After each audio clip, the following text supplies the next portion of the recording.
Bonjour à toutes et à Hallo tous. alle miteinander. Ich hoffe, es geht euch gut. Wir beginnen heute mit der ersten Gucci-Dao Basisübung. Gucci-Dao kommt hauptsächlich von Bruce Lees Kung Fu, Qigong-Techniken.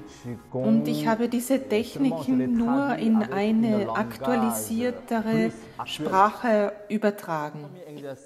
Das sind Dehnungsübungen für die beiden Beine. Im Gucci-Dao nennt man das Basisübungen, weil es für unsere Basis, für unseren Unterkörper ist. Man kann sich das vorstellen wie bei einem Baum. Das sind die Wurzeln.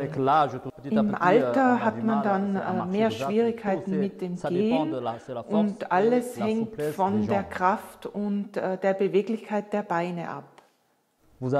Ihr habt sicherlich einen Stuhl zu Hause, dann könnt ihr euren Fuß auf diese Stelle ablegen oder in der Mitte abstellen oder noch etwas höher. Das hängt von der Beweglichkeit eines jeden ab. Wir beginnen heute in der Mitte.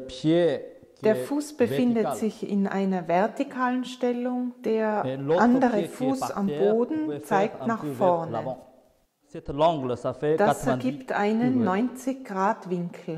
Den Oberkörper Richtung Fuß drehen.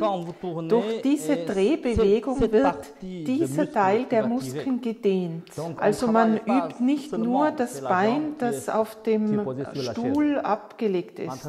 Jetzt den Oberkörper nach vorne beugen. Und wieder zurück. Nach vorne und wieder zurück. Das Wichtigste dabei ist, dass der Oberkörper zu diesem Fuß sich wendet.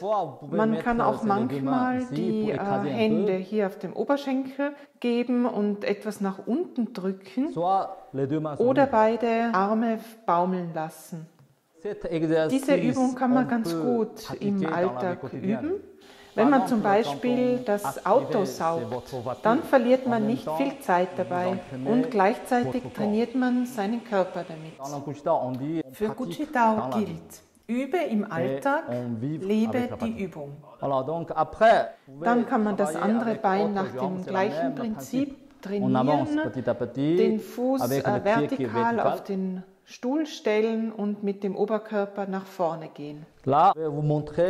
Jetzt zeige ich euch die zweite Übung, die heißt ein Buch lesen.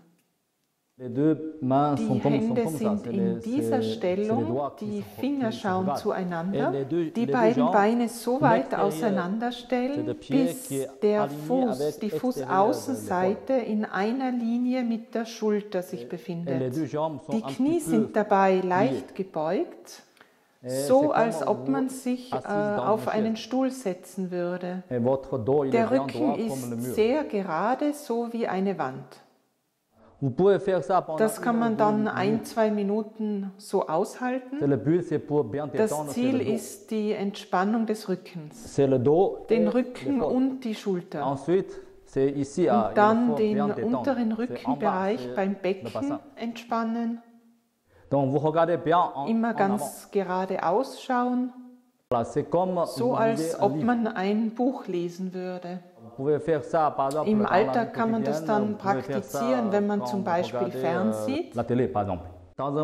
Vorerst geht es darum, den Körper zu entspannen, diese Haltung dann zu Hause üben, mindestens 1 Minute bis zu 3-4 Minuten vorerst, je nach verfügbarer Zeit. Das Wichtigste dabei ist, dass man sich entspannt und wenn man spürt, dass es im Schulterbereich schwierig wird, dann kann man die Arme leicht nach unten geben. Ja, wenn ihr müde seid, dann langsam die Arme in eine tiefere Stellung geben. Und wenn die Arme sich dann entlang der Schenkel befinden, kann man die Knie wieder durchstrecken. Ja, diese 2 Übungen kann man ganz einfach in den Alltag integrieren und wir sehen uns dann das nächste Mal. Okay, à bientôt. Bis bald!